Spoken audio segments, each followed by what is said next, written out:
Hello!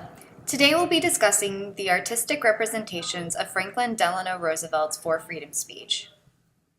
Before FDR formulated his own Four Freedoms, the first artistic representation of four basic rights was at the 1939 World's Fair.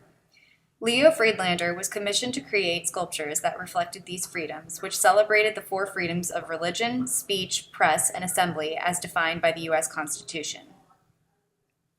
In 1941, FDR highlighted his own four essential freedoms: freedom of speech, freedom of worship, freedom from want, and freedom from fear in his State of the Union address to Congress.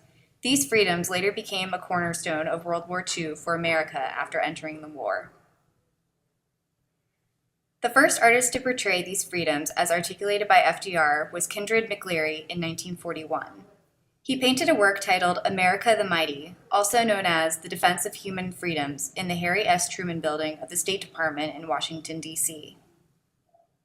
The most famous artist of the Four Freedoms was Norman Rockwell, who illustrated them in 1943 through moving paintings that resonated strongly with the American people.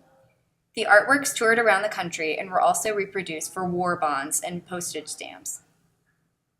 Other notable representations include Walter Russell's monument, which FDR himself commissioned in 1941 that was later dedicated in 1943 at Madison Square Garden in New York City. At the same time, Hugo Ballin painted his Four Freedoms mural in the council chamber of the City Hall of Burbank, California, while Michael Lenson, a muralist for the Works Progress Administration, painted another Four Freedoms mural for the 14th Street School in Newark, New Jersey. Fast forward to 1972, when Roosevelt Island was named after the former president. The prior year, the architect Louis Kahn was asked to design a park at the southern tip to celebrate the famous Four Freedoms speech.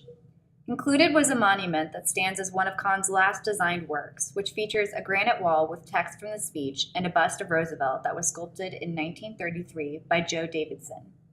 The park began construction in 2010 and was open to the public in 2012.